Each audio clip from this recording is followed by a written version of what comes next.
Now, the topic really that we're going to look at when we're talking about estimates, what we're actually talking about is something called a confidence interval.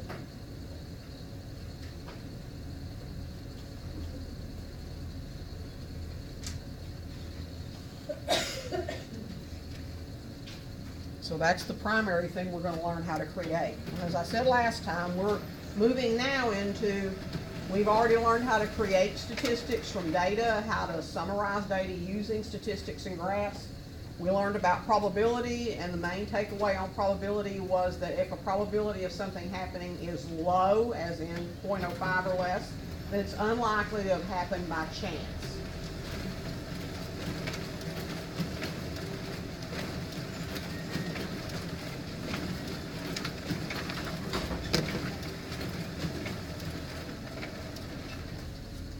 So first we have some vocabulary.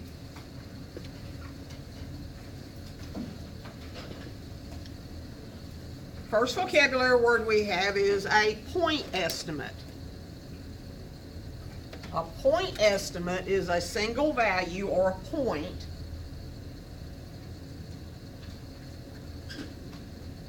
that's used to approximate a population parameter. And for those of you that were having a hard time getting the words parameter and statistic and population and sample, remember that population parameter, those go together because they both start with P. If it's a statistic, it came from a sample. Generally, we can get the statistic, but we can't get the parameter because the population usually is too big. So if we need to estimate the population mean mu, what we actually use is the sample statistic X bar.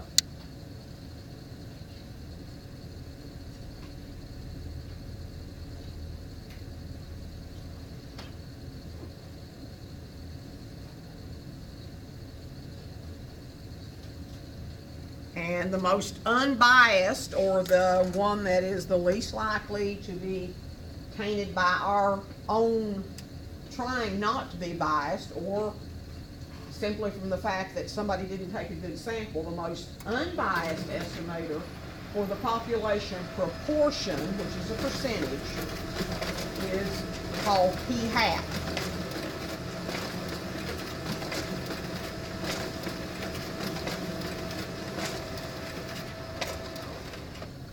That's the name of that funny looking little P with a rooftop over it.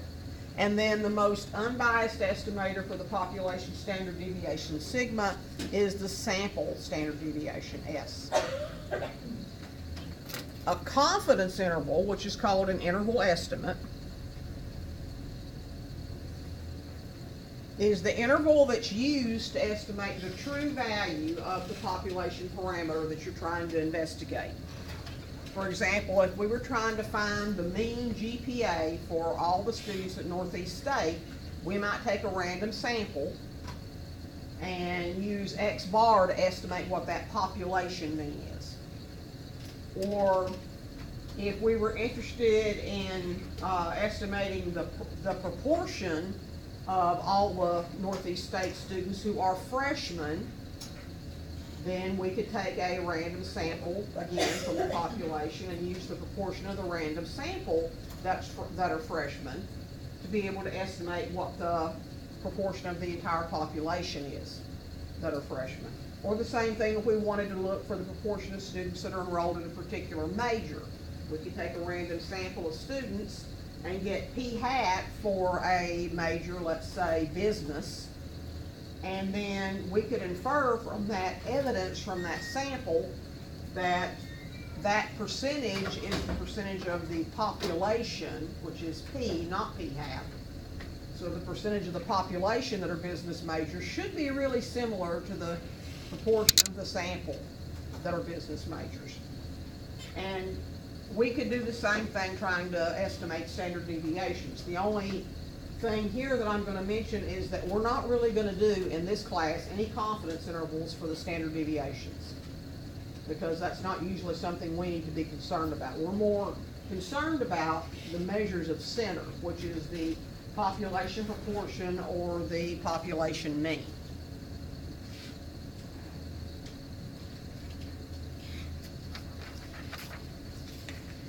Now your confidence level, which is C, is the probability that it's the probability 1 minus alpha, and I'll explain here in a second what the alpha is. It's the probability 1 minus alpha that the confidence interval actually does contain the population parameter. So the point to that is, if you want the interval to actually contain the population parameter and you want to be fairly certain of that, that tells you that your confidence level is going to you're going to want that to be high. You're going to want your confidence level to be numbers like 95%, or maybe 90% in some cases would be acceptable, or maybe 99% would be acceptable, or 98%. So those are normal kinds of expected confidence levels. The confidence level, and I'm going to show you a picture here in a few minutes, the confidence level depends on what the center of the curve. What you're trying to do is you're trying to take your normal curve, and this confidence level is the area in the middle of the curve. It's the probability of the middle of the curve. And then the 1 minus alpha, if you remember when I gave you an area in the center of the curve and I asked you to find the z-scores, you had to use the area in the tails to tell me what that was. So alpha is the area in the tails.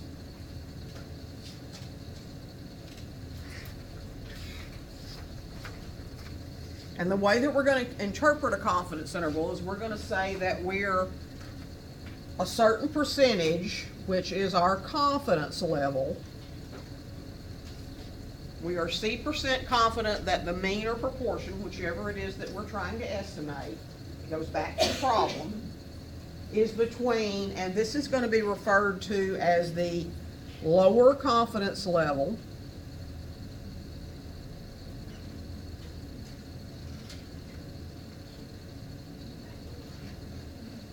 and this is the upper confidence level.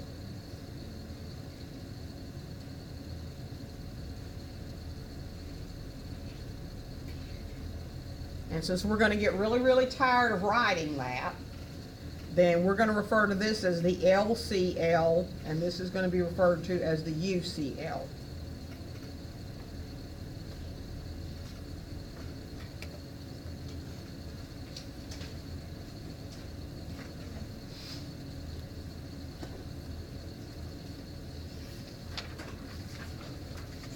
We're also going to talk about something called critical values.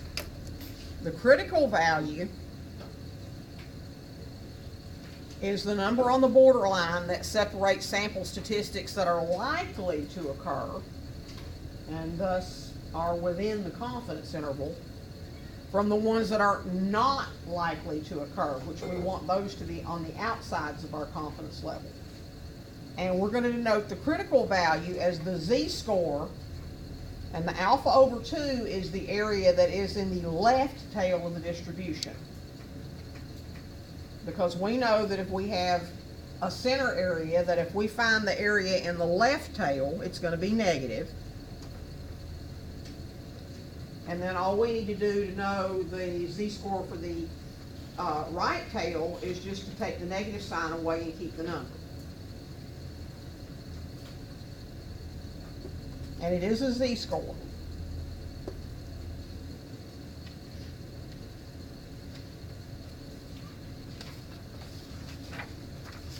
So the first thing we want to do is we're going to find the critical value, z alpha over 2, that corresponds to a 90% confidence level. Now, before we go any further, I want to make sure that we understand how this all connects up to what we did in Chapter 6. So we have a normal curve, and our confidence level is this part here in the middle, and you're going to have to pretend that I actually drew that evenly. And so Z alpha over 2 are these two fences here. And if this is a 90% confidence interval, that means that 90% of my curve is between these two.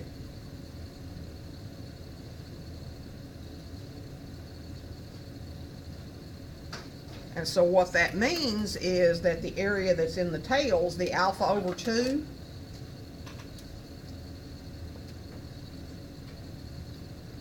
is 1 minus that 90%, which is 10%. And since we're dividing it by 2, that means there's 5% in each tail. So this is alpha over 2. Okay? And alpha over 2 means that we're going to be looking for the z-score, which tells us we're going to be using inverse norm.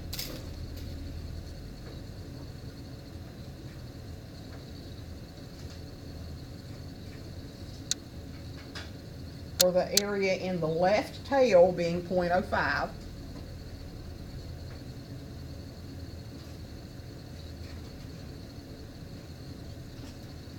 With a mean of 0 and a standard deviation of 1 because it's a z-score. Okay? Because it's a z-score. So we'll go ahead and calculate that.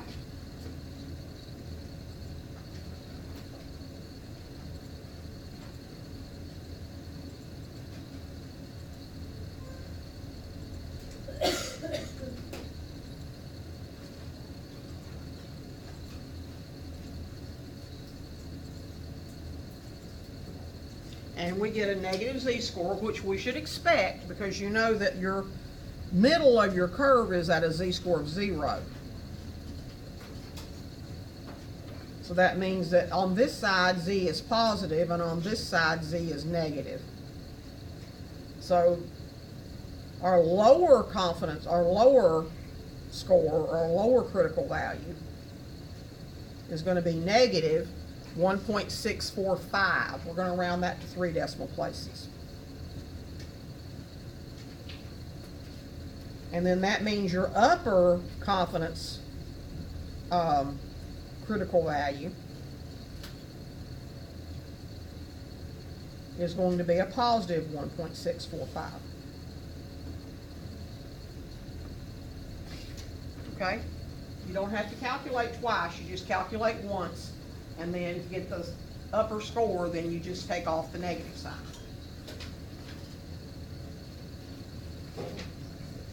So now you got one, your next example. Calculate the critical value. I believe it's for 78%. Yeah. So calculate Z alpha over 2 for 78% for me.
Everybody got an answer?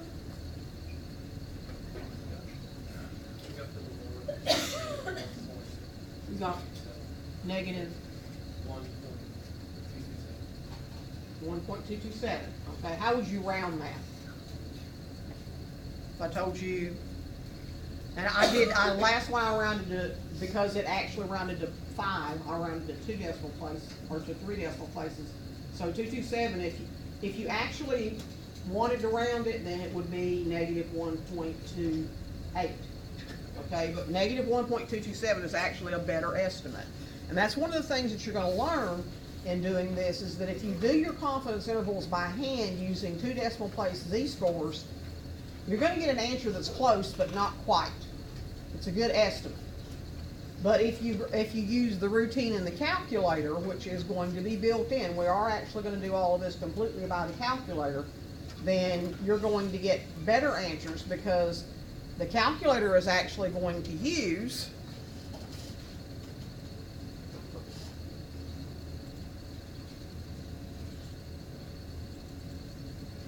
see, that would be, what is alpha over 2? What's the value of alpha over 2? 0.11. Because it's 1 minus 0.78, which is 0.22, but that's divided by 2, so it's going to be 0.11.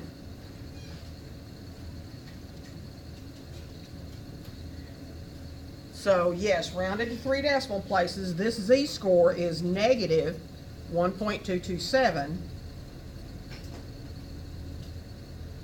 and this one is positive 1.227. But when your calculator does this confidence interval process for you and does all the arithmetic for you, it's not going to use 1.227. It's going to use all of those digits. It's not going to round off at all. Okay?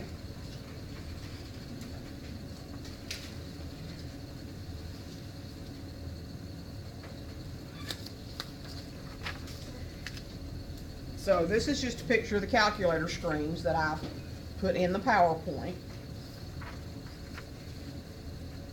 So let's kind of summarize this by talking about what all this means. Here's your confidence level.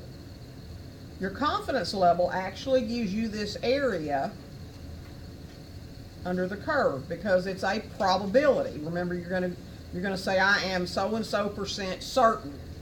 And that means that's a probability that you're right. So you're going to want your confidence level to be high. So whatever your confidence level, C, is, you're going to take 1 minus C and divide it by 2 to get alpha over 2.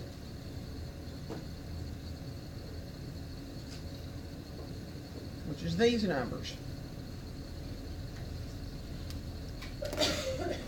And then once you get that, you're going to use that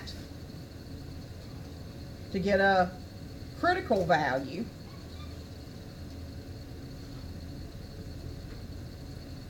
An upper critical value and a lower critical value. And this critical value is going to be negative, and this one's going to be positive because this one's going to be below 0 and this one's going to be above 0. And in the process, for those critical values, we're going to find z-scores.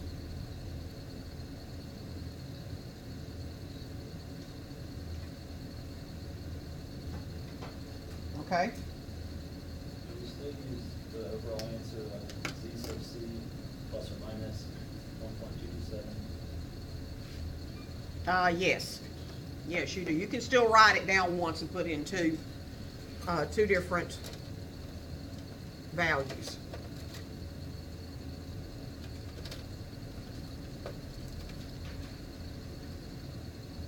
So these critical values are actually these straight lines right here. Those are your boundaries.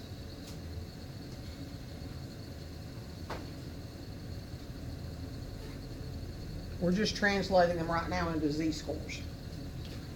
Okay? This is an important concept. Remember that your center of your curve is always going to be at the mean.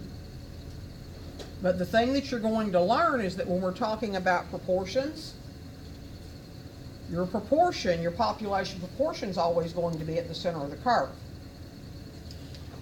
But since we don't have those parameters, what we're going to do is we're going to estimate both of those by using evidence from a sample. So that's actually going to be either X bar or mu.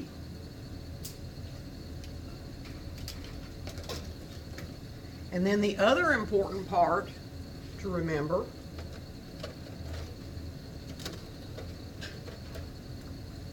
is that we're going to be talking about something in just a minute called a margin of error. The margin of error is that value right there. And we actually use it on both sides. It's the same thing on that side. So your margin of error is actually going to be represented by a capital E.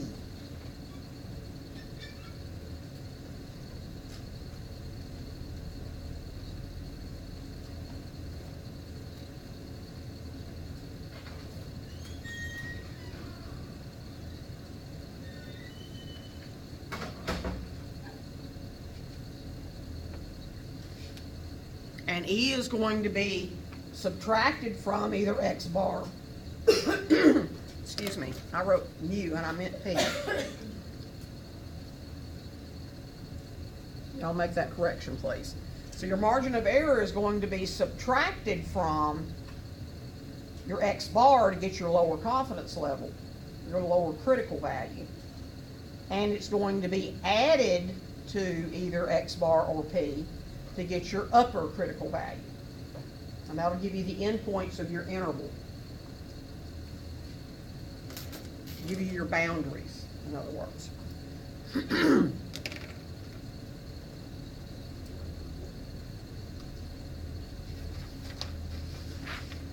So the definition of the margin of error, which is E, is the maximum distance between the point estimate and the actual parameter value. So your actual parameter value are your lower confidence level and your upper confidence level. And your point estimate is either going to be an X bar or a P hat. The margin of error is also sometimes called the maximum error of the estimate. That's another word that you'll see used for margin of error. Okay?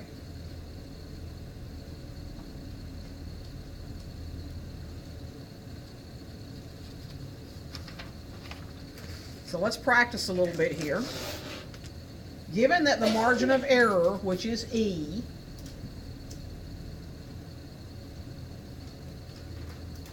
is 0.15, and that we have a sample proportion of 52.4%, or 0.524.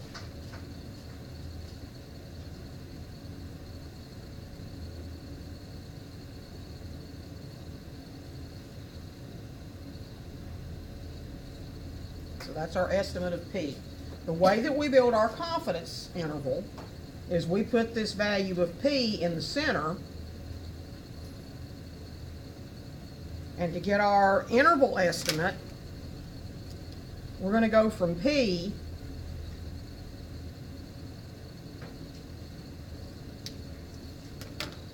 down one margin of error and up one margin of error. And from that, we're going to get our lower and upper confidence levels.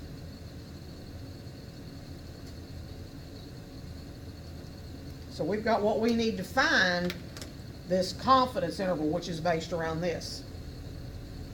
So the arithmetic we do is going to be, for this one, it'll be 0.524 And for this one also, it's gonna start with 0.524. But the difference is that here we're gonna subtract, and here we're gonna add the margin of error. Excuse me. So that's gonna be 0.15 for your margin of error.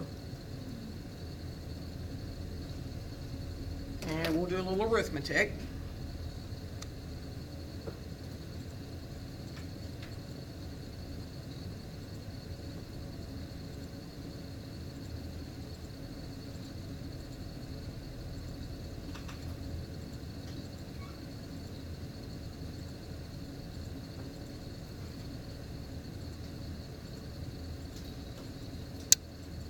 So our lower, I'm getting to be like you, Sheree.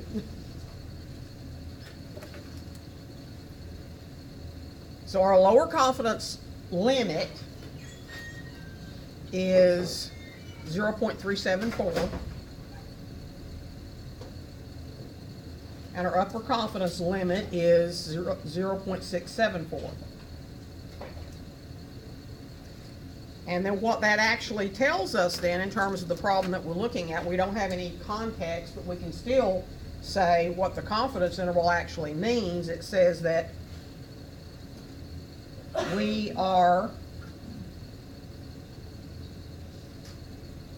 whatever the confidence level is, because we're not given that, whatever percent, certain that the value of the population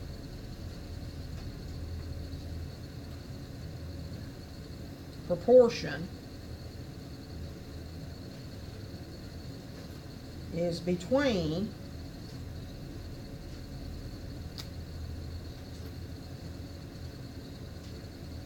0.374 and 0.674.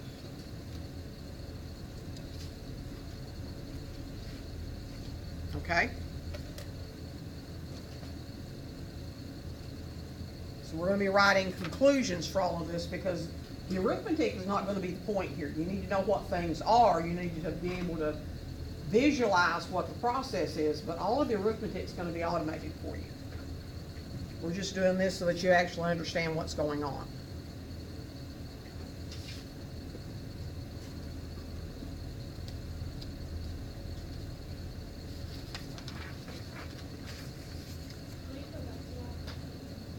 Sure.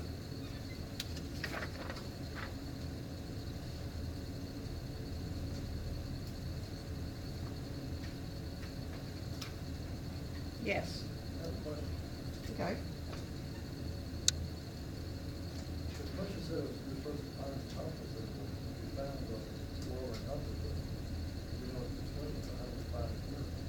The interval is actually, slide this back down a little bit.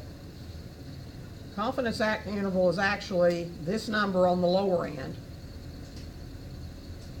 and then a comma, and then this interval on the upper end. If all they ask you for is the interval itself, that's the way you write it. So it's not an actual, it's not a specific number. It's not a specific number. It's saying that the value of the population proportion is somewhere between here and here. But we're not dead certain exactly what it is. We're just giving our interval estimate. That's why it's called an interval estimate. Okay? And one of the ways that you would write that interval estimate is that you would write C 0.374 is less than or equal to P is less than or equal to 0.674 is equal to whatever percent confidence that we had. We don't know what the confidence level was here. Okay? But that's the way you would write a confidence interval. Most of our problems are going to be applications problems, so we're not going to just be talking about numbers. We're going to actually put it in context of a real situation. And Here's our next example, and again, we're just trying to get the idea of what goes on. It says you have a sample mean that's 43 minutes. This sample mean of 43 minutes, you're going to learn in a few minutes, is called a point estimate. We already talked about it at the beginning. So your point estimate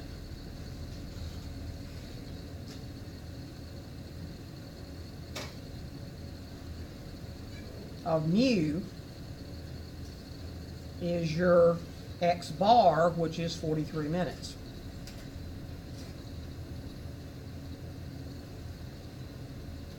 And then they go on and tell us that the margin of error, which is E, is 6 minutes, because the mean is in minutes.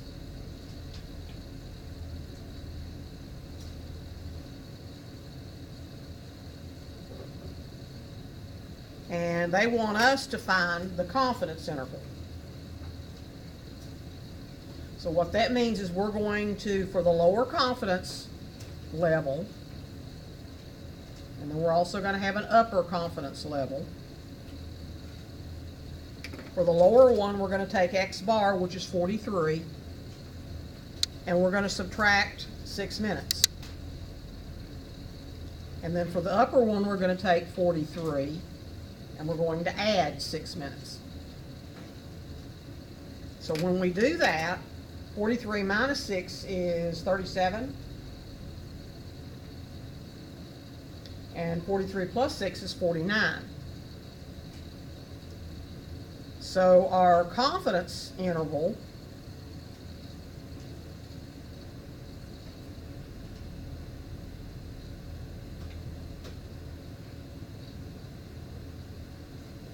is 37, 49, or you can write it as, if we had the confidence level, we would actually write that out as an inequality statement.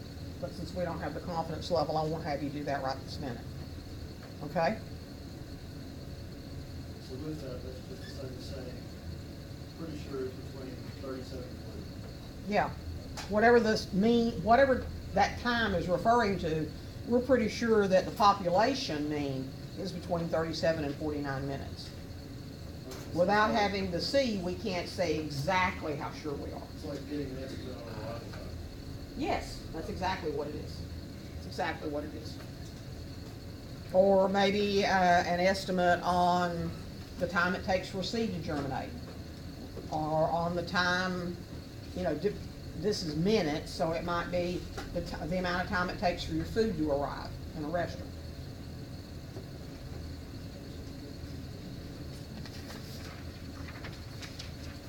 Well, this example is a little bit different because they gave us the confidence interval. So this is our lower confidence level, and this is our upper confidence level. And we're supposed to find x bar in the margin of error.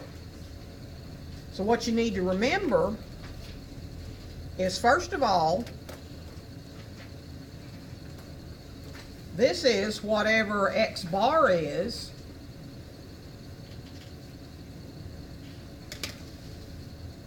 minus E and plus E. But the problem is we don't know what x bar is. But we can find out.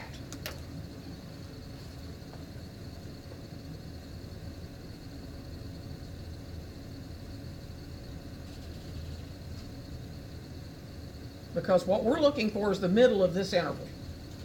Okay? We're looking for the middle of something that starts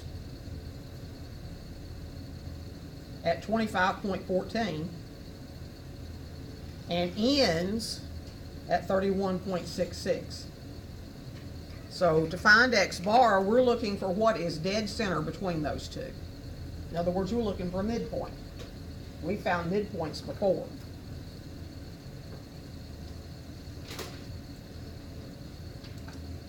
Okay? We found midpoints because we had class intervals. Remember when we did frequency distributions? We had the upper and lower limit of a class interval. This is really very much the same kind of idea, and we're just looking for the midpoint of that interval.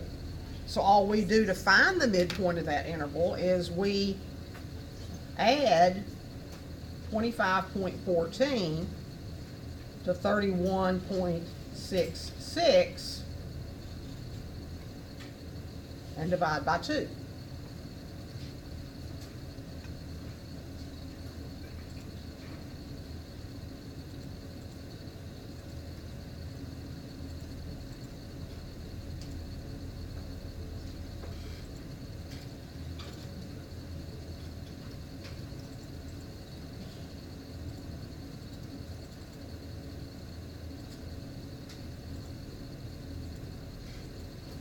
And we get 28.4.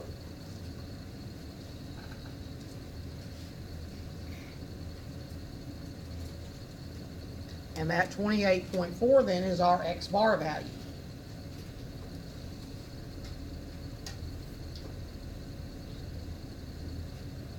Okay?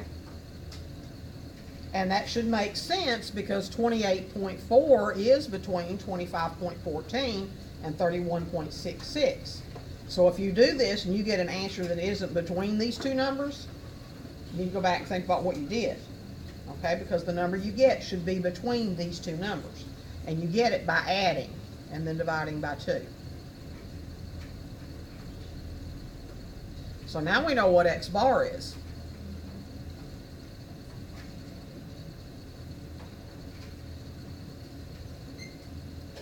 And now we need to figure out what the margin of error was. But if we know that X bar is 28.4, then what we're trying to find out for the margin of error is what's the distance from here to here.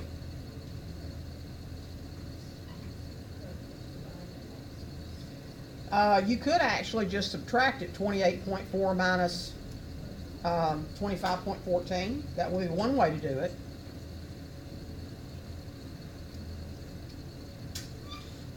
There's actually more than one way.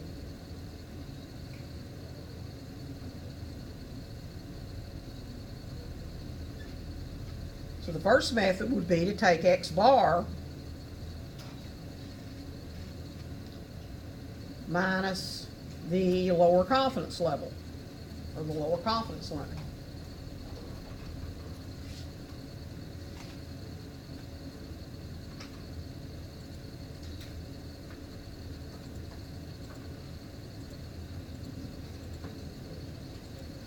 And that says it's 3.26.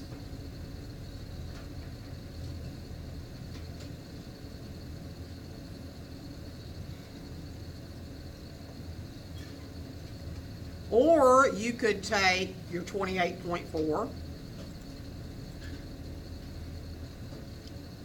and subtract it from your upper confidence level,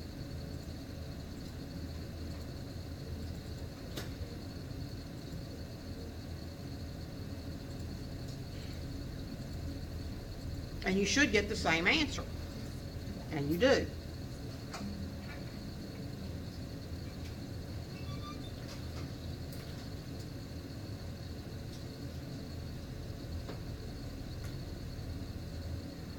I didn't write that very well.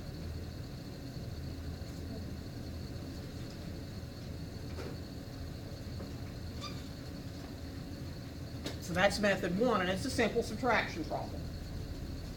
Okay? The other method is that you take your upper and lower confidence levels.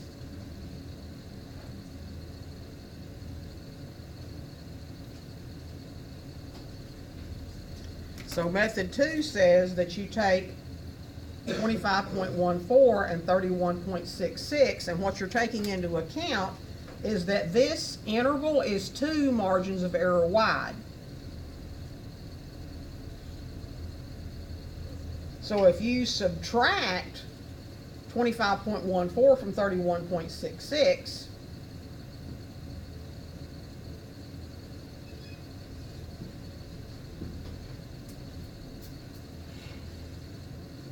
and then divide it in half, the answer that you're going to get is still going to be 3.26.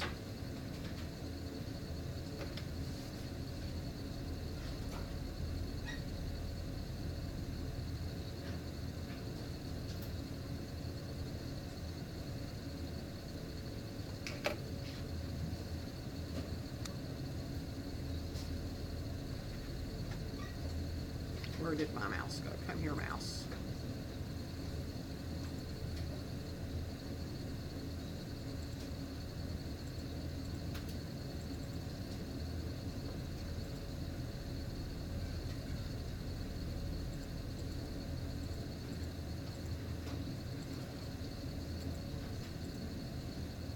So you do get the same answer either way. So which method you use is entirely up to you. They're both good methods, and neither one of them involves anything more than a little subtraction or some addition and division. Okay?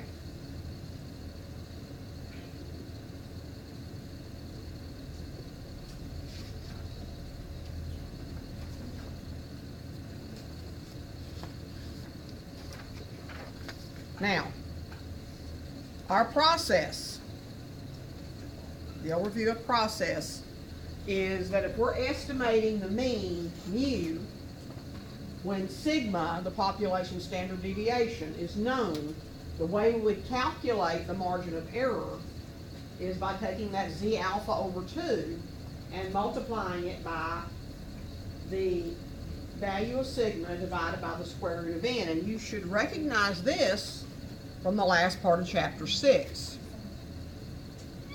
This is your standard error.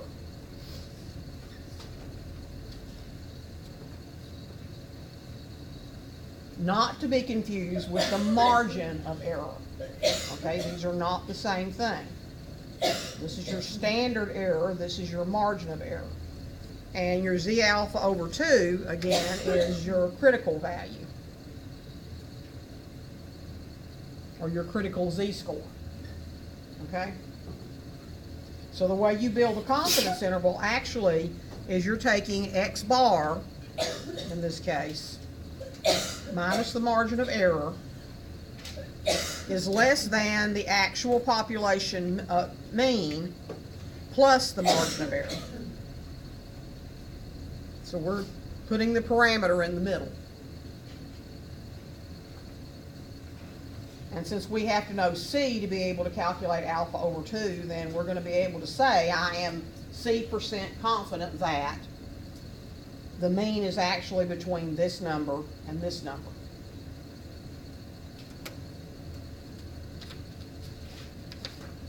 So we've got a problem here that we're going to work, and I'm going to move to the one that's a little bit bigger than this so that I'll have a little bit more space on there.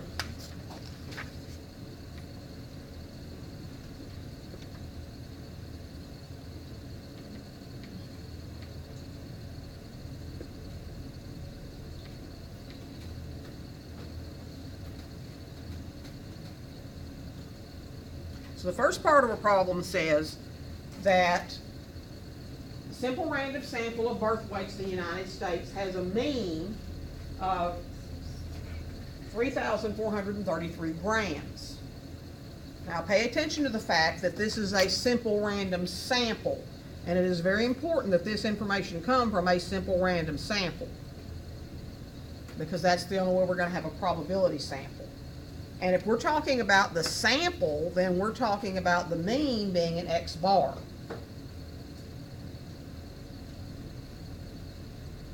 Okay? The standard deviation of all birth weights is 495 grams.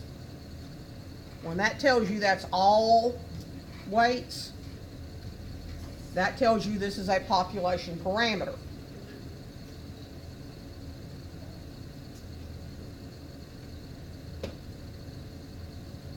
So we have sigma is 495, and we have x bar is 3433.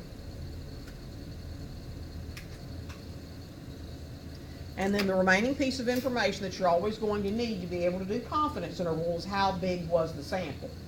So if we had a sample of 75,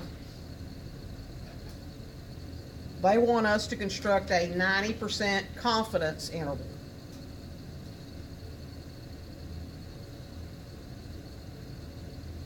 Okay? So our C level, our confidence level, is 95% or 0.95. And our sample size is 75.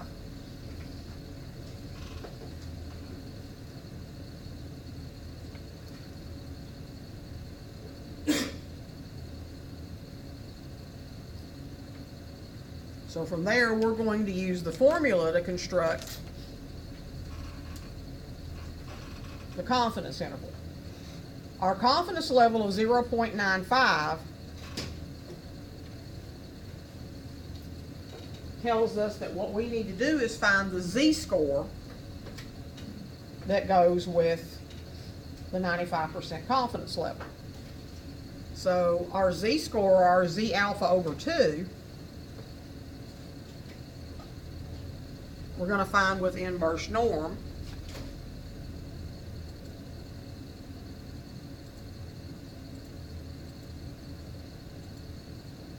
And if we have 95% in the center, that's 5% combined in the tails. 1 minus 95 is 0.05.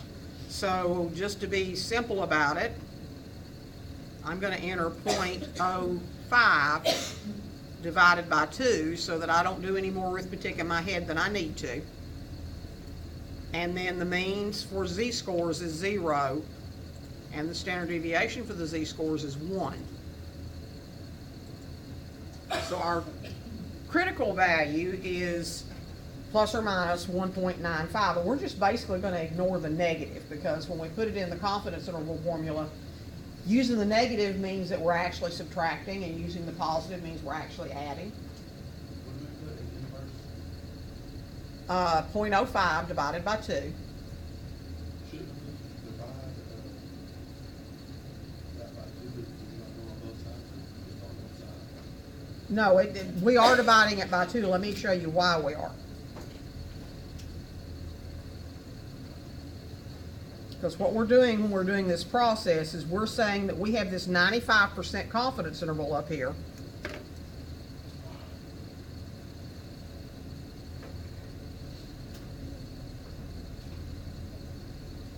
And that's the part that's in here, okay? So the part that's out here is 1 minus the 0.95, which is where I got the 0.05. Okay? And when I take the 0.05 and I divide it by 2, that's going to be the same thing as 0.025. Oops. Left out my extra 0. So alpha over 2 is 0.025. I just put it in as 0.05 divided by 2. But it's going to be the same thing.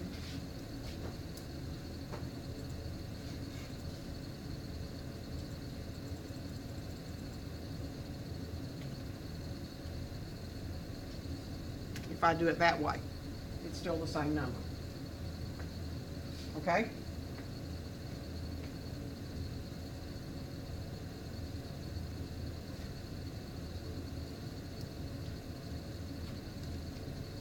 So the value of z alpha over 2 is going to be, let's just go ahead and round that off and call that 1.96.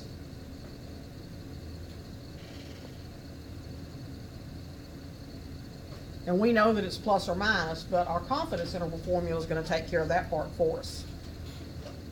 So remember, the way you find your lower confidence limit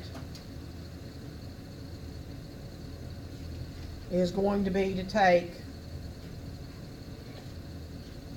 x bar minus the margin of error. And the way you calculate margin of error is z alpha over 2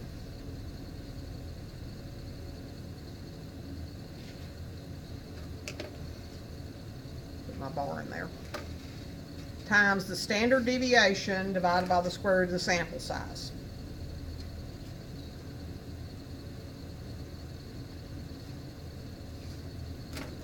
So the standard deviation is 495. And your square root of your sample size is going to be square root of 75.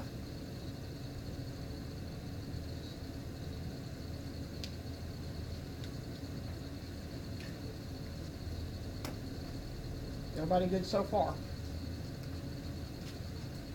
Are you stuck? No, I can't see this. Oh, okay.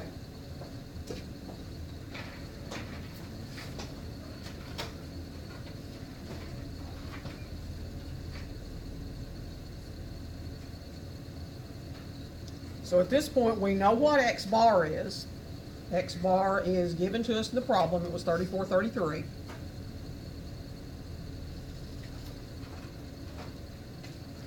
And our Z alpha over 2 is 1.96. And we're going to subtract to get the value. So the first thing we want to do is we want to calculate the standard error. Okay, so what exactly are we trying to find? What are we trying to find? We're trying to find the lower limit of our confidence interval. So why couldn't we just do like what we did Because they didn't give us the margin of error. here? Okay.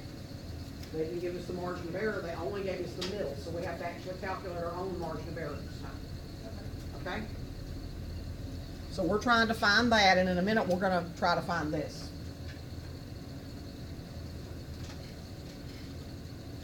So the first part that we're going to need to find, this is also called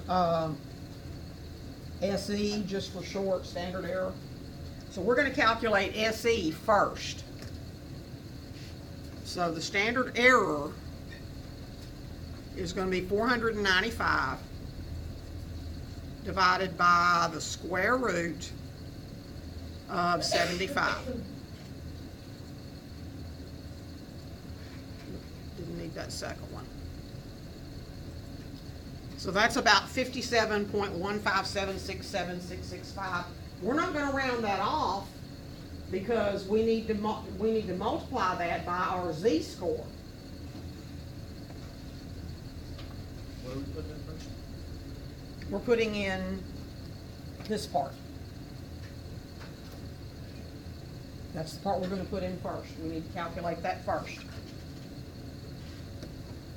So we're not going to try to calculate this all in one fell swoop. We're going to calculate this in little pieces to make sure that we don't make any mistakes. So we've got the standard error. Now we need to multiply that by the critical value, which we did round off to 1.96.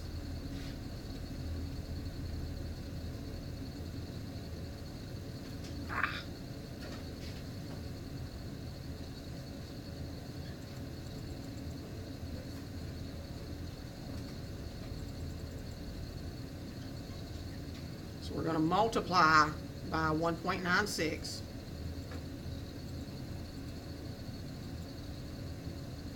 Okay.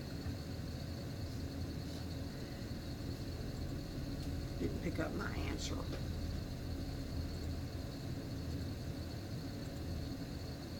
So when we multiply that by 1.96, we know now that our margin of error is 112 point, we'll call that 03. We can round off at this point. Okay? So our margin of error is 112.03.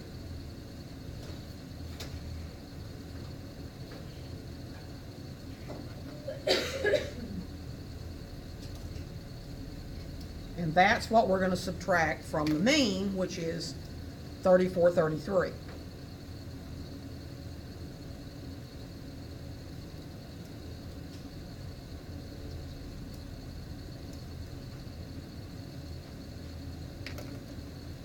So we're going to say 3433 minus 112.03. And that's giving us our lower confidence level.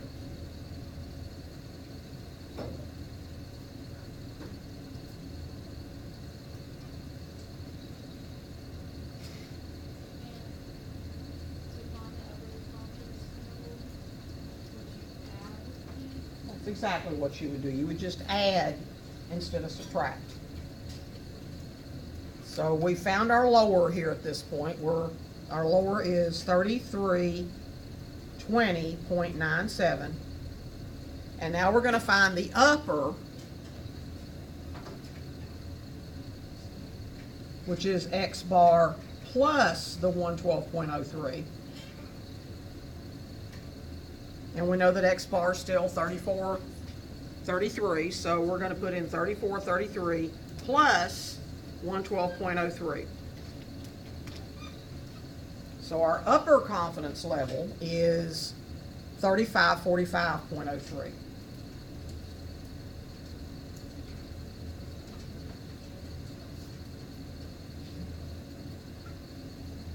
okay?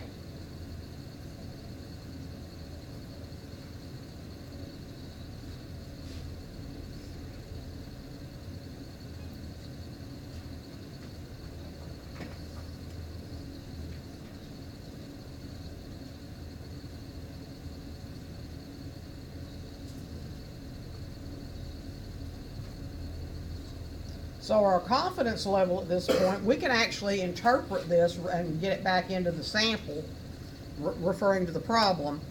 Our conclusion at this point is that we are, let's see, 95% confident.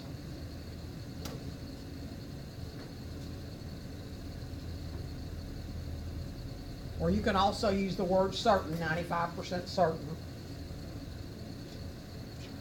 that the population mean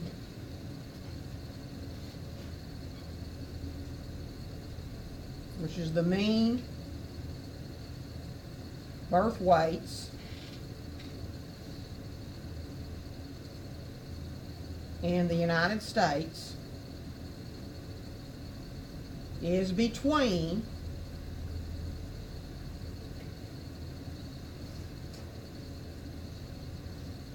3320.97 grams and 3545.03 grams. So that's your interpretation. That's always going to be how you write your conclusion. So you're always going to include your confidence level, and you're always going to state what your lower confidence limit was and what your upper confidence limit was for your interval.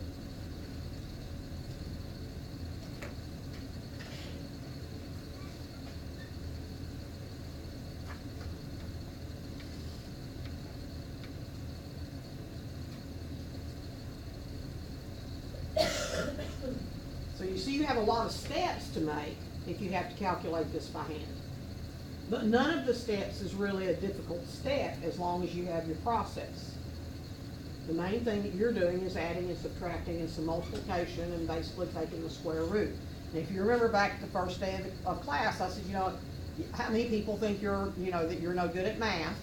And everybody raised their hand. And I said, okay, can you add, subtract, multiply, divide, and take a square root with a calculator? Everybody said yes. I said, then you'll be fine. Because that's all we needed to do as far as arithmetic for this. But the process of it is step by step. It's a very, very rigid set of steps. However,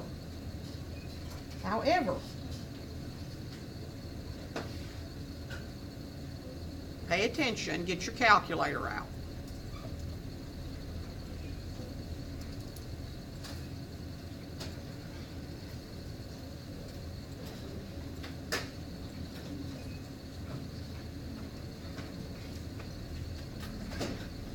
We're going to use a new menu on your calculator that you have not used before.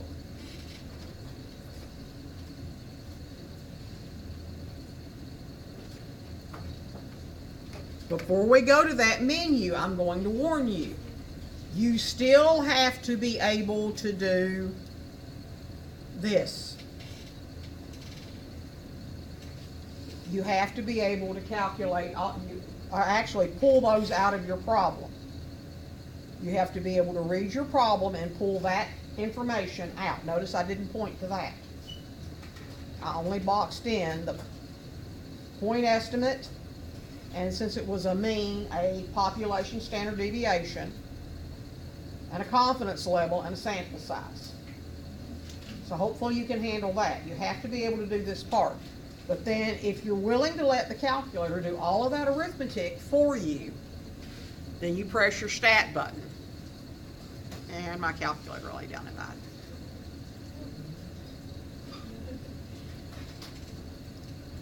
So you press your stat button, and we're going to go up to a menu that you've not used before.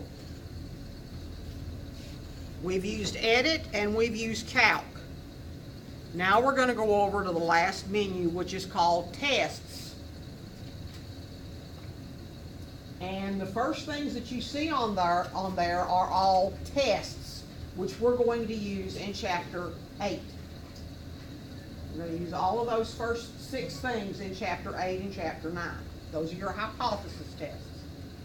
But if you go down to number 7, z-interval, remembering that we had sigma, so we're going to use a z-score.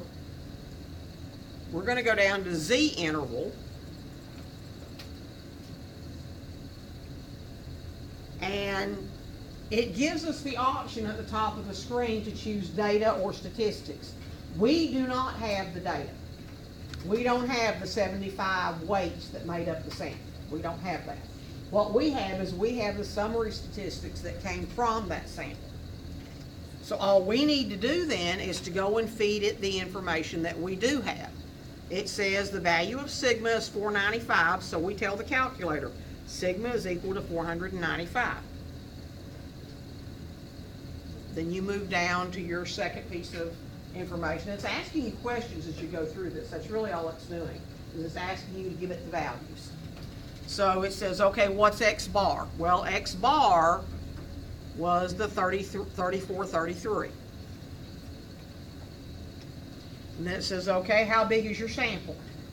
Our sample was 75. And then it says, okay, what confidence level do you want? Our 95% confidence level translates to 0.95.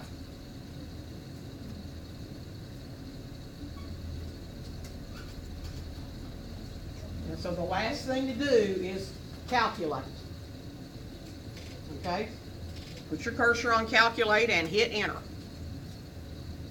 And look how long it took the calculator to do what it took us about 5 minutes to do. Because we have essentially the same answers. They rounded to whole numbers primarily because they only have so many characters they can show you on the screen, so they went ahead and rounded that to whole numbers, and that's fine. Because actually Pearson in my math lab is going to have you most of the time round your confidence intervals to whole numbers, or sometimes they'll tell you round to 1 decimal place. And if it fits, then the calculator will give you 1 decimal place. But these rounded really nicely to whole numbers.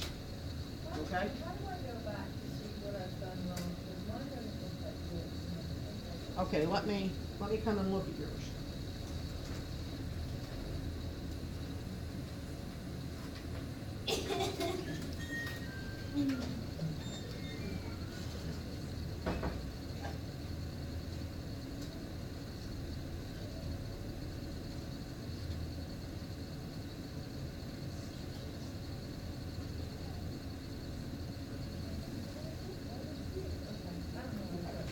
You may have even accidentally brushed it in that one.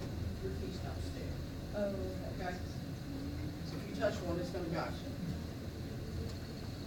Okay, now, is that really gonna change the conclusion that we wrote?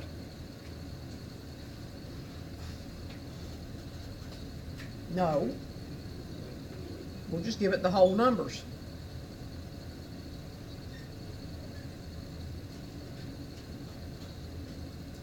And if you wonder if that's okay, think about it this way. Do you know how much a gram weighs? Or what a gram is?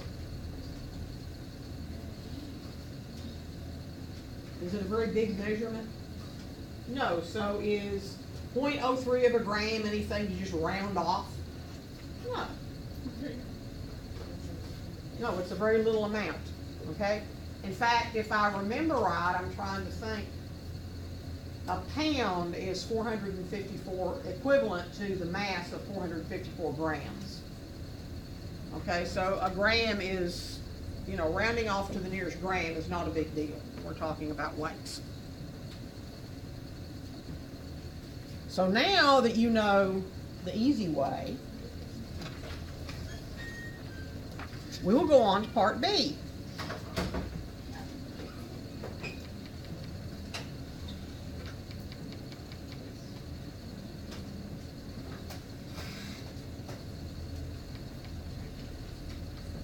Okay, that's a little too big.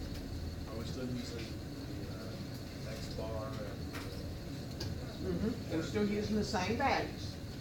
Still using the same values we did before. So we still have the same value for the mean, which is from a sample. So we still have the value X bar is equal to 34.33. And we still have the same sample size, except now the sample size has been increased by thousands. We have a much larger sample, okay? We have the sample, but we don't have the same sample size. So this time our value of n is 75,000. We still have the same population standard deviation we had last time. And that keyword there is all.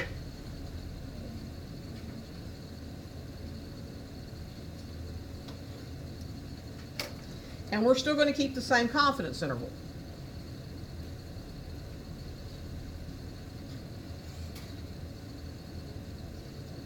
Now, before we actually calculate, I want to ask you to think about this just a little bit.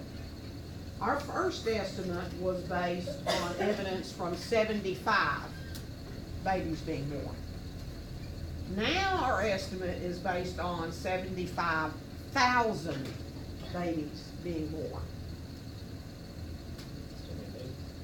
Multiply by 1,000. Well, you're talking about the population of the United States, okay? That might be 75,000 babies born in a period of maybe 5 years, okay? So it's a big sample, but what do you what influence do you think that's going to have on your confidence interval? It's gonna narrow it, and it's gonna be more confident. Right, and why would it be more, why, we're actually keeping the same level of confidence, but why would having all these other babies narrow our guess? Because your sample size is larger, so you're gonna get more instances of that confidence interval being correct. Okay. Or think about what happens when you're trying to make a judgment about something. In the first one, we only had a little bit of evidence. Now we have 1,000 times more evidence. That's more evidence to support the confidence interval, which leads us to make a better guess, right? You don't have much evidence, you're kind of like, well, okay, here's my guess, and I'm this sure of it, but that really wasn't a lot of evidence. But you can keep the same level of confidence, and if you had a bigger sample, you can say, okay, I had a lot of evidence for this, and I'm this certain. So it is going to be narrower. You did predict correctly. So what we're going to do is we're going to go back to stat, and we're going to put my lazy calculator back on. We're going to go back to stat. We're going to go over to the tests and down to number 7. And we're going to keep all the same information except the sample size. We're going to change the sample size to 75,000. And then we're going to calculate the interval again.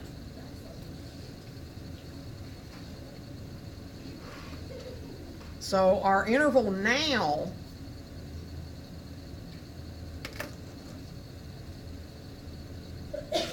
is 3429.5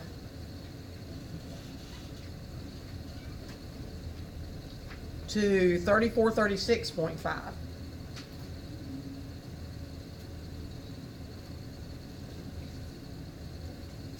So I'm going to put that up there, and then remember this is for our 75,000 babies, and I'm going to write up the values from the other one.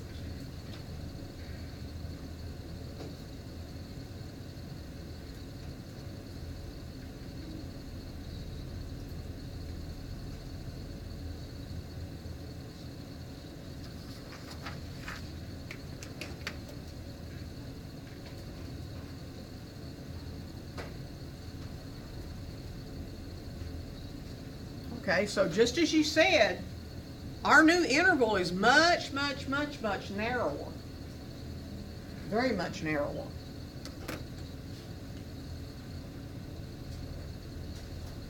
And it's much narrower because the standard error was much smaller. Therefore, your margin of error was much smaller. Because your standard error, and then I'll get to your question, Josh.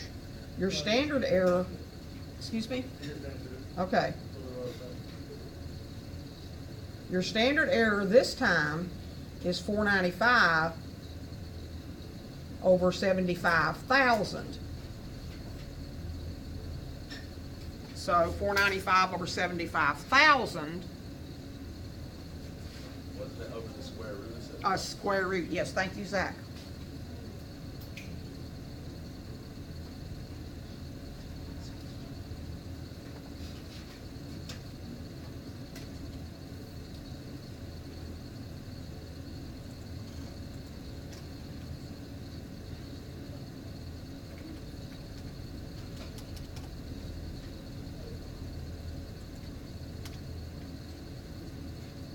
Our standard error now is only 1.81. Or we could even just round it off and call it 1.8.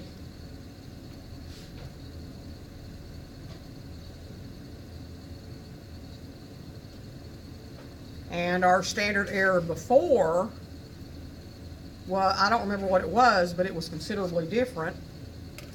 So, let's see, our margin of error last time was 112. So if I take 1.8 times 1.96,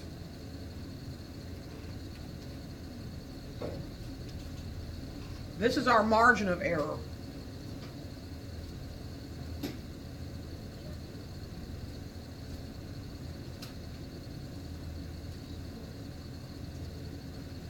And it's only 3.5, we can call that 3.5 and not really lose anything because we're still talking about grams.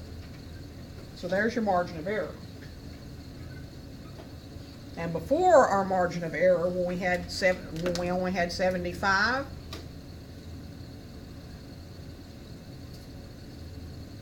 our margin of error was 112. So do you see why your confidence interval shrank the way that it did?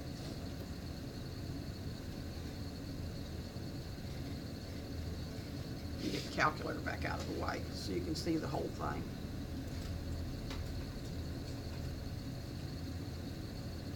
Yes, ma'am. Okay, so whenever we have the, like, chapter 7 test.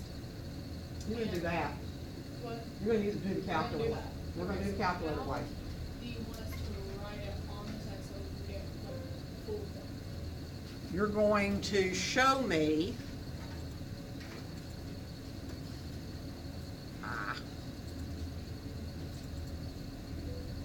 what you put on the screen, including what it says at the top.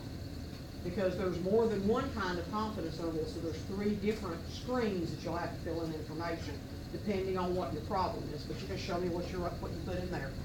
Okay, so just like what it says, the interval, and then, Copy that screen. okay, and then would we have to write out the confidence equation? You don't have to write out the confidence equation, but if I were to ask you, once you got that, if you think back to what we did at the beginning where I told you what various things were, like the mean or the confidence levels, and if I were to ask you what is the margin of error, you need to be able to take that confidence interval and figure out what the point estimate was, although actually you've already got it because you put it in the calculator, but you should also be able to calculate for me the margin of error if I ask you for it, which is just whatever the center of the interval is, subtracted from the upper confidence level, or add them together and divide by 2. Okay? So yes, you'll do a little arithmetic, but as far as all those big long calculations we did on the first problem, no, you don't have to continually do that. You can just write down what you fed into your calculator. That way, if you made a mistake, like maybe you transposed numbers, I can give you partial credit. Okay? So there's gonna be like things that, do we have to memorize like each equation, whichever, or like, when you have to like add to get the p-hat and subtract to get the e? You'll have a formula sheet, you won't need that. Okay.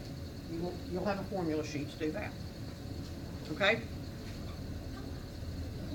Most of the next test is going to be really based around using the calculator to get all of your values.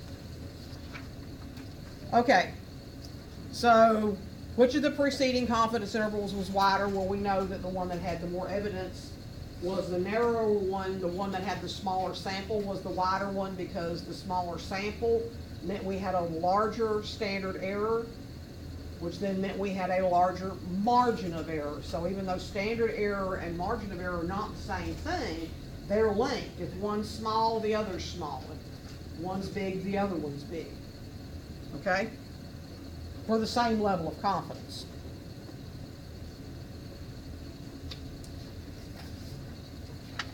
Now the other idea, and for this your calculator will not help you, which is why I said you will have formulas to do.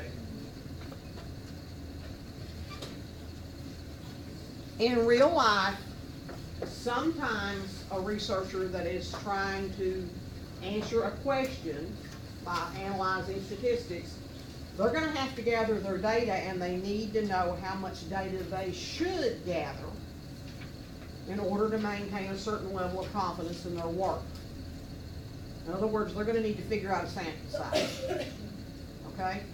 Sample size is important because if you think about how you gather evidence, for example, from human beings, if your population is the population of the entire United States, gathering information from individual people in large groups that are scattered all over the place is expensive. It's very expensive. In fact, the only people that actually try to interview everybody in the United States and gather information from them is the U.S. government. And they only do it every 10 years. So if you're talking about people like Gallup polls and Harris polls and all these other people, they actually have a science that they can decide what size sample they need, but they still go back to this same basic premise, okay? So if you need to find the sample size to estimate a population mean, what you need to know are the values of your Z alpha over 2, which you can get on your calculator. You need to know the value of sigma, which you're going to have to be given in the problem. And you're going to have to know the margin of error, which will be given to you in your problem. Because your margin of error is related to your confidence interval. So they're going to have to give you something to be able to calculate that. So you are going to have to use this formula. So we're going to work an example.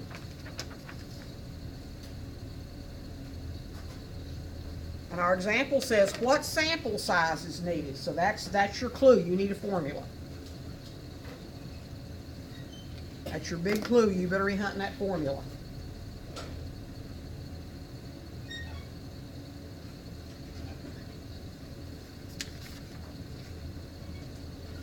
To estimate the mean, so what they're trying to estimate is the mean white blood cell count for the population of adults in the United States. So what they're trying to estimate is mu.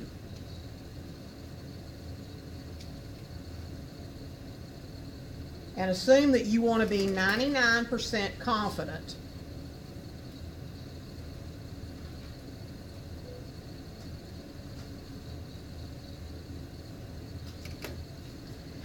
that your sample mean is within, and seeing that word within is important because the word within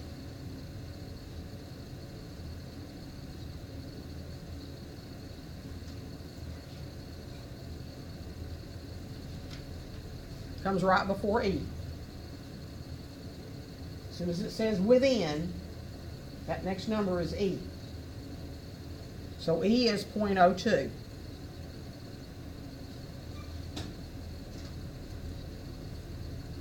And then they spell out for us that the population's standard deviation, which is sigma, is 2.5. And what we're trying to find now is the sample size.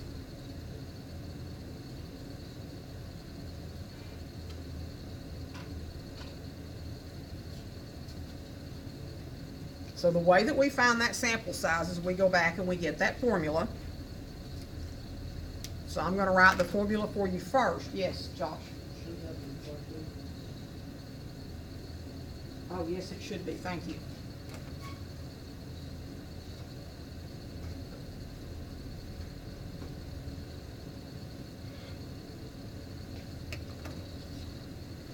So we need to go back and get our formula.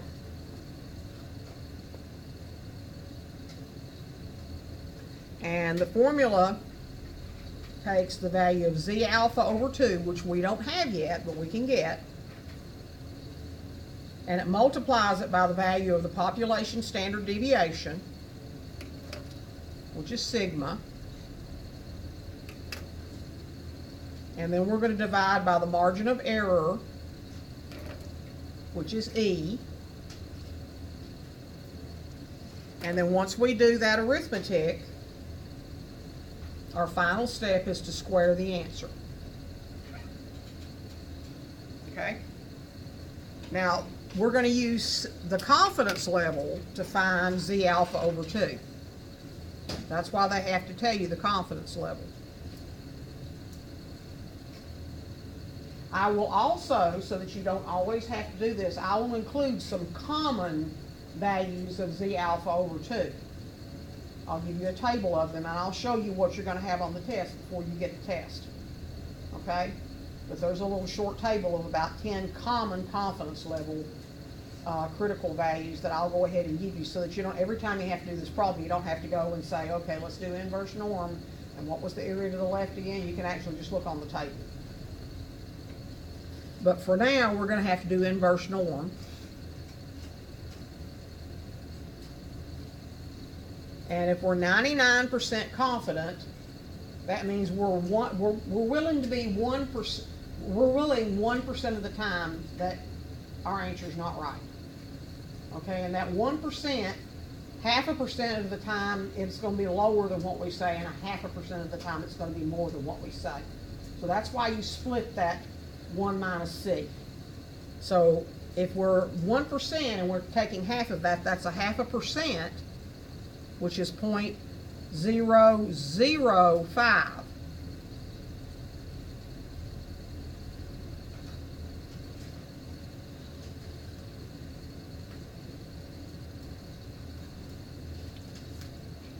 So you have to remember that. 1.005, and that should have been a comma. And then 0 and 1.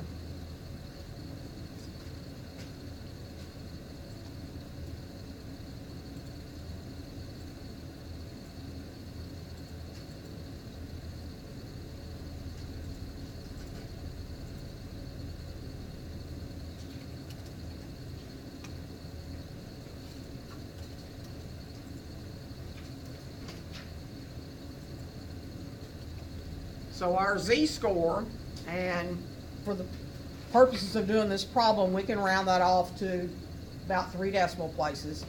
Our Z-score is 2.576.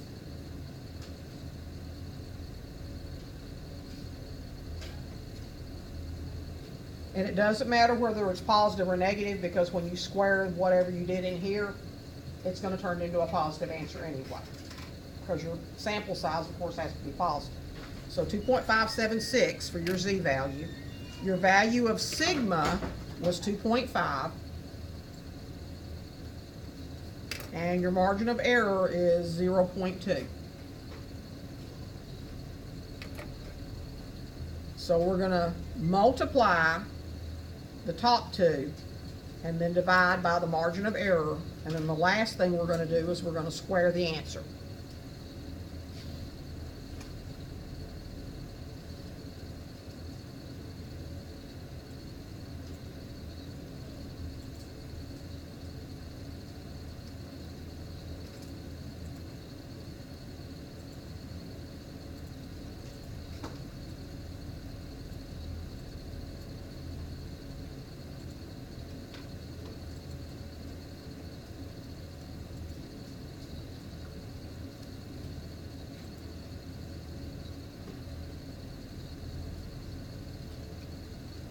And our sample size says, well, it says right now 32.2, but we need to square that.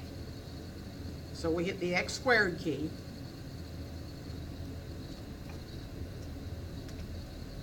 And we need a sample. It says that N is equal to 1036.84. But I want you to think about this. So you get to the 1,037th person and say, oh, by the way, we don't really need all of you, so we're only going to take 0.84 of you. So does that make sense? So how are we always going to round? No matter what this is, what logically would you round to? Nearest person. To the nearest whole person. Yeah. You want a whole person. You don't want 0.84 or even 0.25 of a person. You need all of that person. So your sample size is actually 1,037.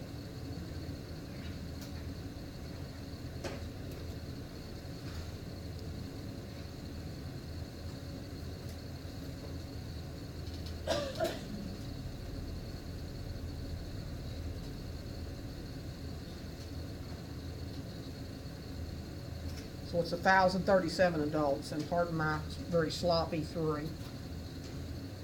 It's 1,037 adults, okay? So this is the only thing you may actually have to do. In fact, you will actually have to do the arithmetic for, is the calculation of the sample size.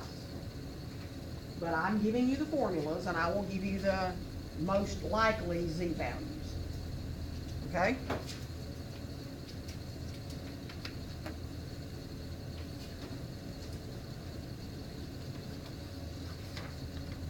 Now we have one other thing we need to do.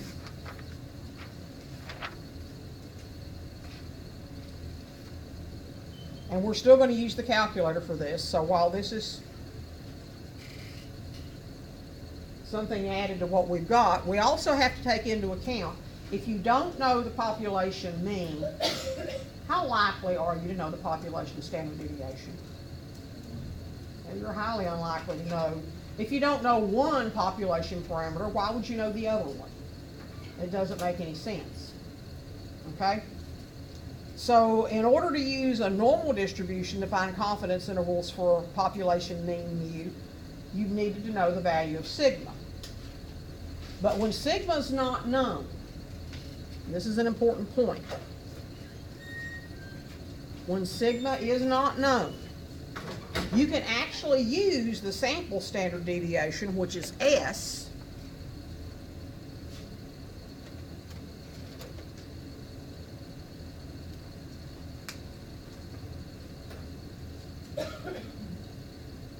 to approximate sigma. It's okay to do that, because the best guess you're going to have for the population standard deviation is going to come from the sample if you don't have the population. But there's a little hitch with that. When we use S instead of sigma, we have to use something called a T distribution. Now the good news is a T distribution has almost all the characteristics of your standard normal distribution and your normal distribution. The only thing about the T distribution is there's not just one of them. There's one for every single possible sample size. And the way that we're going to be able to use the T distribution is we're going to have to pay a price.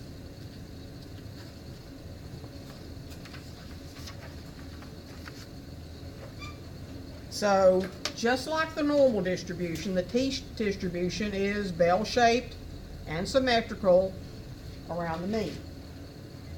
So it's still going to have that bell-shaped curve.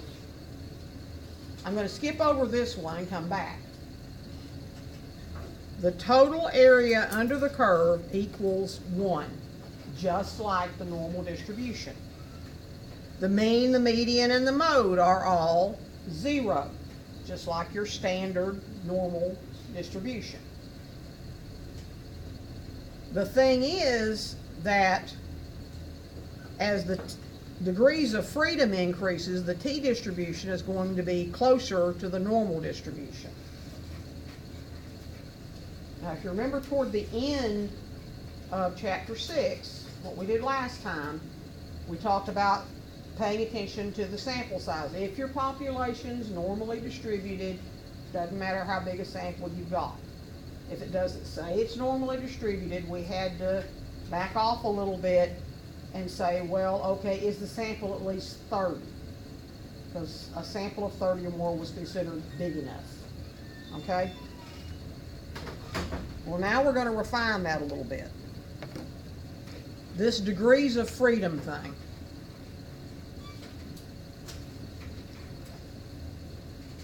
It is always the sample size minus 1. It's the same exact process.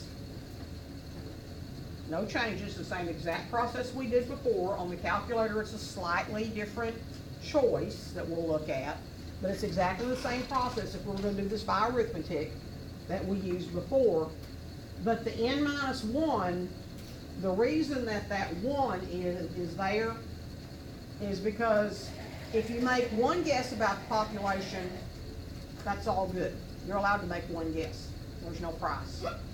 But if you're starting to make 2 guesses, you lose what's called a degree of freedom. So it was okay to use the sample mean to estimate mu, but when you use the sample standard deviation to estimate sigma, your price was losing 1 off your sample. That's basically what it says. Your price is losing 1 off of your sample size.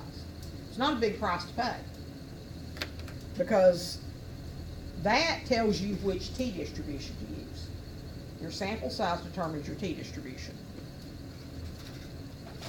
But as far as everything else that we did, it's the same thing we did before. Instead of using our z-score, what we're now going to use is a t-score.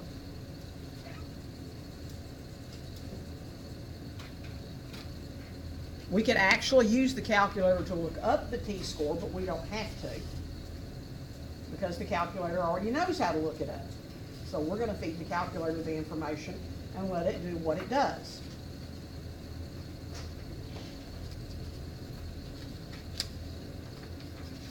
So here's our first example for this. And again, we're just going to pull out the information and see what we've got. So we're just going to, without worrying about this, we're first going to read. It says, in a test of the Atkins weight loss program, 40 individuals participated in a randomized trial. They just told you that n was equal to 40.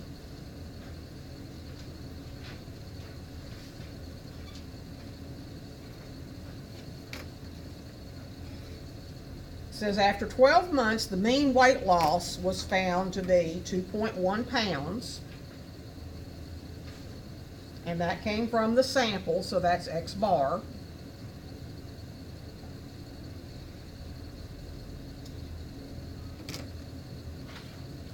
With a standard deviation of 4.8 pounds. That standard deviation is not sigma. It came from the sample. So it's S.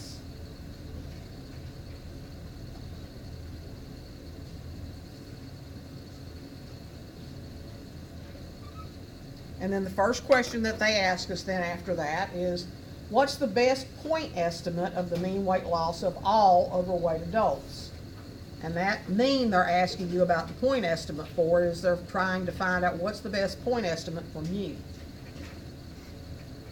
So the best estimate for a population parameter is the corresponding sample parameter. So what do you think the answer to A is? What are you going to use to guess what mu is? If you had to make just one guess. The mean of the sample, right? Because it's the only evidence you've got, is the evidence from the sample. So without constructing a confidence interval, if you're trying to find a point estimate, which is a single number, then you can't say I'm 90% confident that it's exactly this, because you're not. You're saying, well, the best guess I've got for the value is that. So that's going to be X bar. And that's 2.1. So now we want to construct the 99% confidence interval. So this tells us that we have the value of C. C is 0.99. And everything else we're going to feed into the calculator. So you go back to your stat menu.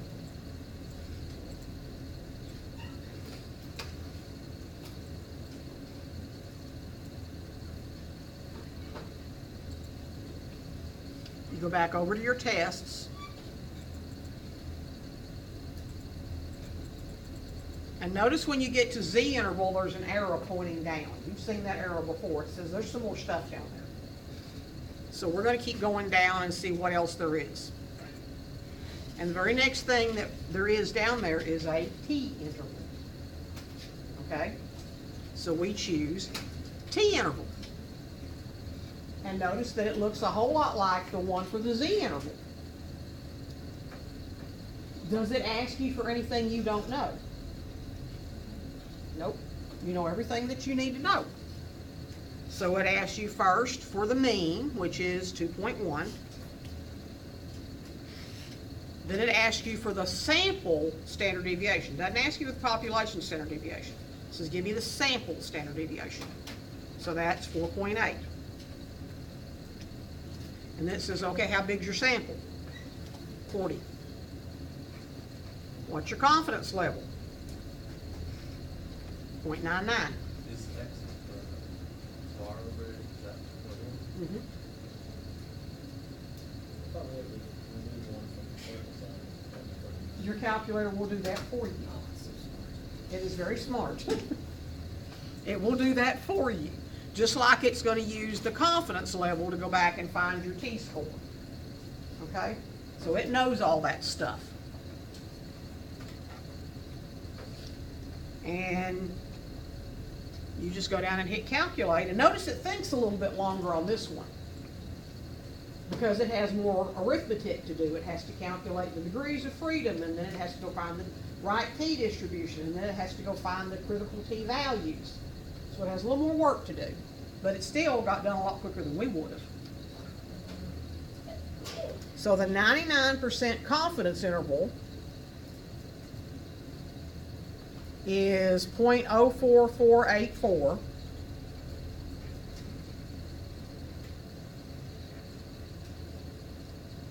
To 4.1552.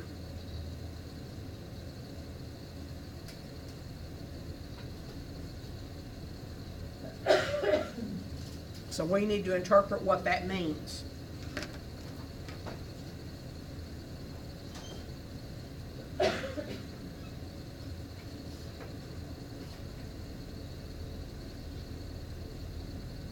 The mean weight loss.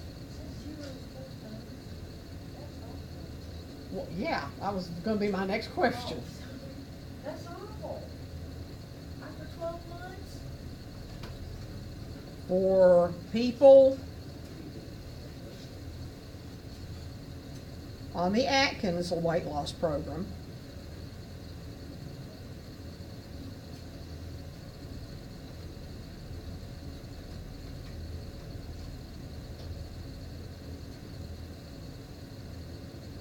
for a year,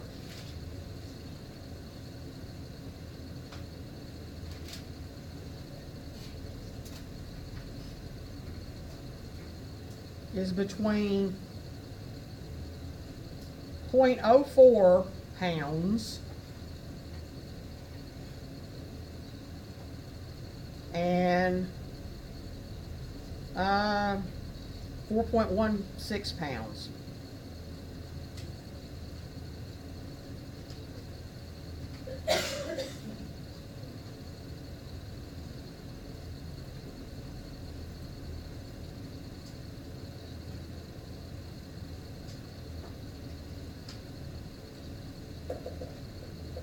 And then I just added in the statement at the end that we're 99% certain of that result.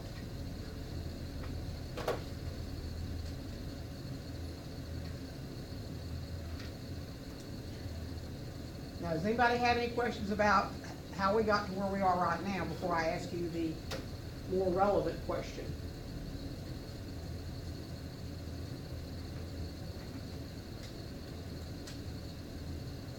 Are you comfortable with the process? Okay. If you went on a weight loss program for a year, and at the end of that year, your expected weight loss is somewhere between nothing at all and 4.16 pounds. Is Atkins weight loss program, based upon what we're seeing here, effective?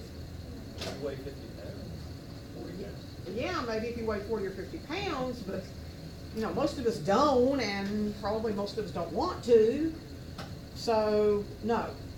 Okay, and this is where the real inference comes in. Okay, I mean, you can make that statement, and that statement is correct, but then in a practical sense, and this is why statistics is practical. In a practical sense, if you look at that, and a person thinks about what you just said, it's like, why would I eat that stuff for a year if that's all I'm gonna lose? Okay, because let me tell you, the food on the Atkins weight loss program, it ain't cheap. That's a definite factor, that it was really, really cheap, you might work like, but I've seen how much it is. Yeah, I mean, it's very, very expensive. So, you know, if you want, and this is actually real evidence. They don't like people knowing that. This evidence actually was collected from a reputable research firm. So I point out to the cases of the 1% where it was 17 pounds, 18 pounds. Yeah, they always tell you about the part that's not likely. Yeah. And then they make this little tiny fine print statement at the bottom. This is not a typical weight loss. It's not representative of the actual weight loss. You know, it's like, you know, then why did you tell me that? Okay. So hopefully at this point you're beginning to see a lot of relevance to what you've been studying all this time to your actual life. So let's see, I've got 2 extra pieces here. I don't need that. We've already done that.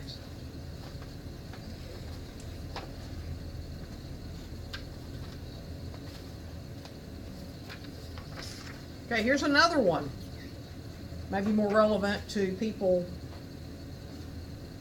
above the age of 30 than to those of you that are below the age of 30, but eventually you'll get there. There is a big deal about the fact that if you eat a lot of garlic, you can lower your cholesterol level. Now that's actually true. The research about eating garlic to lower your LDL cholesterol, it actually works, but you have to eat garlic.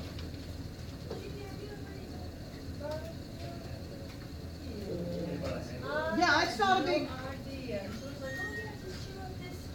Oh yeah, you can. Yeah, but don't go breathe on anybody. Well, no, I got choked up. I couldn't breathe. It was so Yeah. hot. Yeah, but I mean, the garlic does not have to be raw. Oh, Okay, it can be cooked. Okay. However, in order to test the effectiveness, what they did in this case was they treated them with raw garlic. Okay. So the cholesterol levels were measured before and after the treatment, and the changes before minus after in their levels of LDL cholesterol had a mean of 0.4 and a standard deviation of 21.0. They want us to construct a 98% confidence interval estimate of the net change in LDL cholesterol after the raw garlic treatment. Now there's also, I will tell you this, there's also a pill, a dietary supplement that you can take called Garlicin, and they market that as being really great at lowering your cholesterol. Well, no. I don't think I have the right name. Mine is different. I'm on page 27. Oh. Oh, I Um, was looking at my paper to follow along. Let me see what yours looks like. 47. Oh, okay, that was probably my bad. I probably had put a typo in there. Let's do it for what yours is. It's 40, it should be 47. But is everything else the same? And, the standard deviation is 26. Okay, yeah, I've got Leslie's here. Let me double check this. Oh, no, you got the one about Garlicin. Okay. Let me see if I've got that one.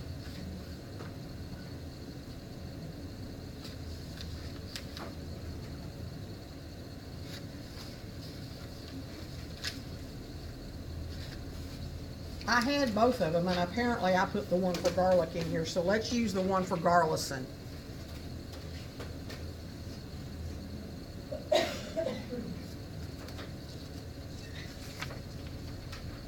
So I'll just go back to this one first.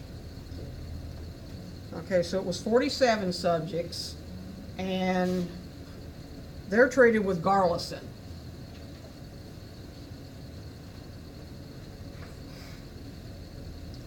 And the changes in their LDL was a mean of 3.2 and a standard deviation of 18.6.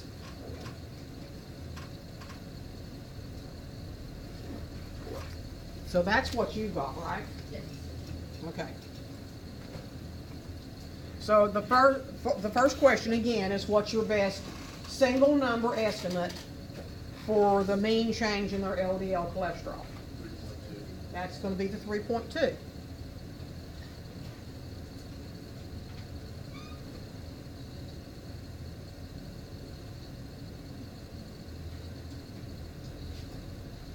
So now they say, okay, use the information we've given you to construct a 98% confidence interval estimate for the net change in their levels. And again, this is not the raw garlic, this is the Garlison treatment. It We should be have that. 90%, not 98. Okay.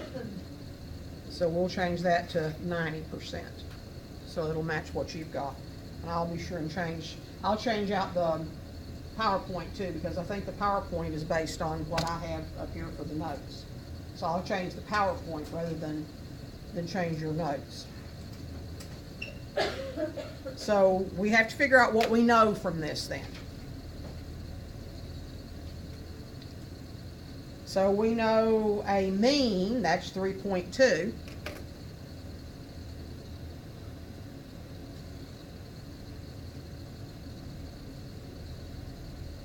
And we know a standard deviation, that's 18.6.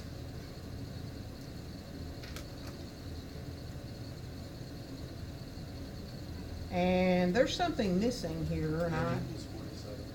okay. Yeah, because I didn't get that off. What's the sample size? 47. 47. Ah, yes, I marked it out. That's why my problem's there. So n equals 47. And my confidence level is 90%. So that's going to be 0.9 or 0.90. Okay? And again, we don't know the population standard deviation. We only have information from the sample. So that's going to be a T interval.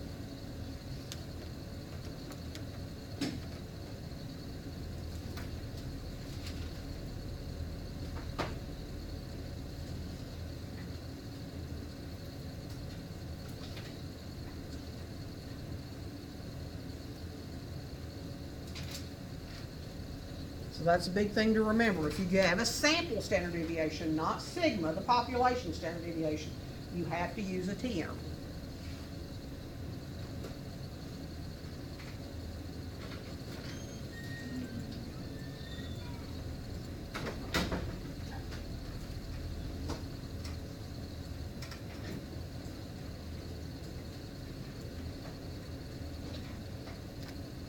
Scoot up so you can see it better.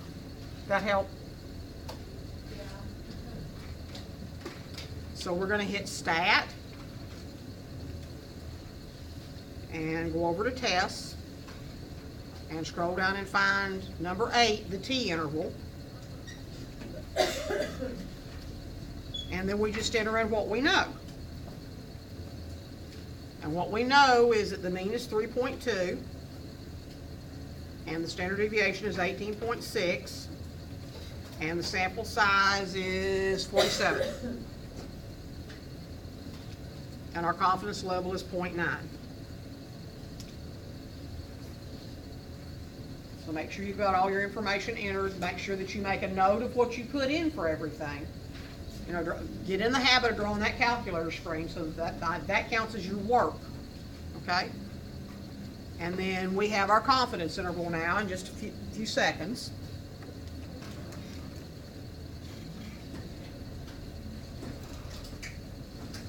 So it says that our confidence interval is from negative 1.354 to 7.77544.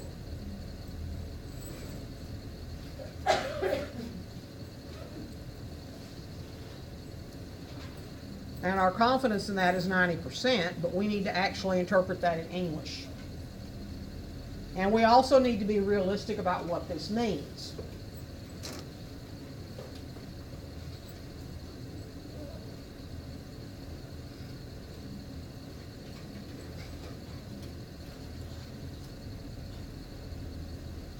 So we are 90% confident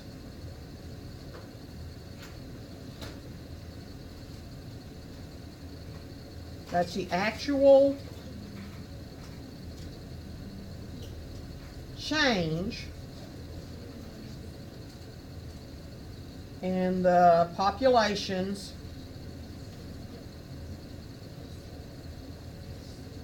LDL cholesterol levels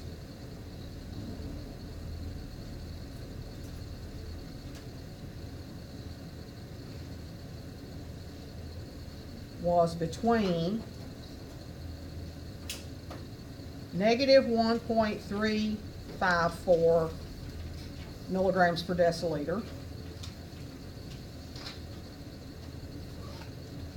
and 7.7544 milligrams per deciliter.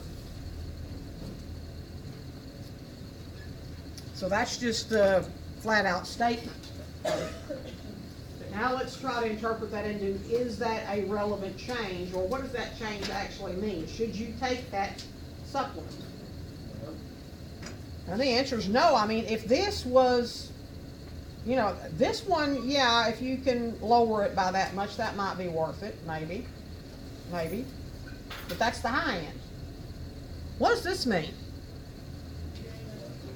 Your cholesterol level actually went up. It didn't go down, it went up because it was a negative change. Because remember, it was before minus after.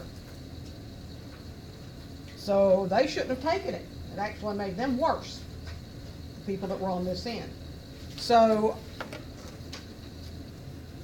the practical conclusion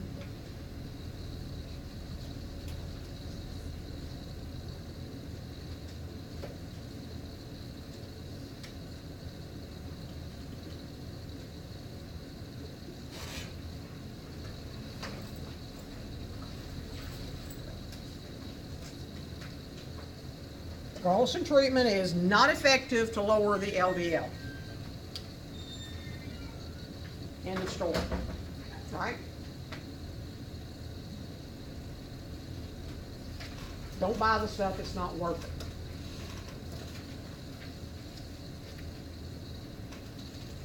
Now the truth of the matter is, eating raw garlic, we didn't do that problem, but the truth of the matter is, while you don't have a negative lower limit, it turns out that the amount that they reduced the actual cholesterol by using the raw garlic wasn't a whole lot better than this. They didn't have anybody that actually gained in LDL, but they did. The change was actually relatively small. And the takeaway from that is there's more things at play in your LDL cholesterol levels than eating a bunch of garlic. For some people, it's very effective. But those people that are eating a lot of garlic are probably also eating maybe a lot of vegetables. Maybe they use a lot of olive oil to cook the garlic in. You know, there may be other reasons.